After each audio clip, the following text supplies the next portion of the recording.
অভিযোগ পেয়েছি, সেই অভিযোগগুলিকে অ্যাড্রেস করার জন্য আমরা অনেকবার এখানে এসেছি। এসে অনেক সময় দেখা গেছে বাইরে ট্যাগ পেয়েছি যে পাম্প সাময়িক সময়ের জন্য বন্ধ, কিন্তু আমাদের কাছে মনে হয়েছে ভিতরে লোক আছে, হ্যাঁ, কিন্তু তারা দেখা গেছে দরজা খুলতে চাচ্ছে না, এমনও করেছে। এত না আসলে তাদের যাই হোক, আজকে এসেছি এবং ভিতরে সার্চ করে আমরা এখানে যত তালিকা তৈরি করা হয়েছে। আমরা পেট্রোল পেয়েছি, অকটেন পেয়েছি কত লিটার, 81 লিটার, এবং ডিজেল পেয়েছি 45 লিটার, যেটা আমরা এই যে এখানে ঢালা হয়েছে, এটা জব্দ করা হয়েছে। এবং এটা এই ফুয়েলগুলি বিক্রি করে যে টাকা হবে সেটা সরকারি কোষাগারে জমা যাবে।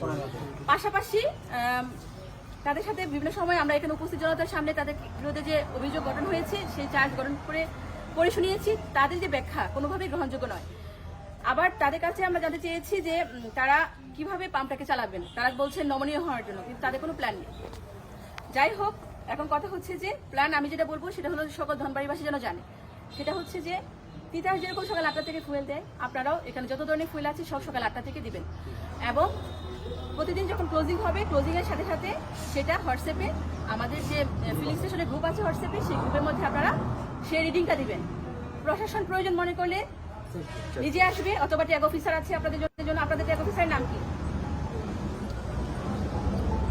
আপনি জানেন না, কারণ আপনার তো জানার প্রয়োজন নেই, কারণ আপনি হচ্ছে নিয়ম মানেন না।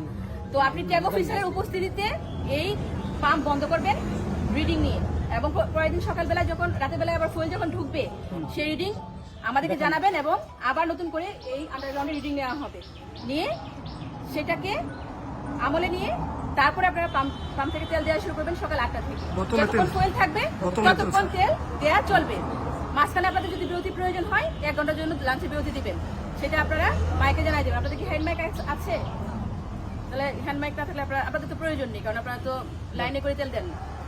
আর কোনো রকমের বোতলে কোনোভাবে ফুয়েল দেওয়া যাবে না। বোতলের ফুয়েলের ক্ষেত্রে যদি আমাদের কৃষকরা আসে, সেক্ষেত্রে আমাদের উপজেলা কৃষি অফিসার উনি স্লিপ দিচ্ছেন বা প্রত্যয়ন দিচ্ছেন। আমরা চাচ্ছি যে তাদেরকে আমরা ফুয়েল কার্ড দিব, কৃষক ফুয়েল কার্ড, সেটা ভিত্তিতে দিবেন। কোনো রকমের কোনো কাগজ ছাড়া বোতলে, ক্যানে, পাম্পে, ব্যারেলে কোনোভাবে ড্রামে করে তেল দেওয়া যাবে না এটা। আর হচ্ছে লাইনে ধরে তেল দিবেন, নিয়ম মেনে তেল দিবেন, এবং 18 তারিখের পরে ফুয়েল কার্ড ছাড়া বাইকে কোনো রকমের তেল দিবেন না, ঠিক আছে? এ হলো বিষয়। আর আমাদের যে শাস্তি, যে চার্জ গঠন করা হয়েছে সেটা অনুযায়ী, তবে আপনাদের লাইসেন্স কেন বাতিল করা হবে না, এটার জন্য আমরা ব্যবস্থা নিব। ওনাদের বিরুদ্ধে যে আনিত অভিযোগ, সেটার জন্য ওনাদের বিরুদ্ধে 10,000 টাকা অর্থদণ্ড ঘোষণা করলাম। অনাদায়ে 2 সপ্তাহের জেল, 15 দিন। লিখেন, টাকা দেন। এরপর যদি একই ঘটনা পুনরাবৃত্তি ঘটে, সেক্ষেত্রে অবশ্যই জেল দেওয়া হবে।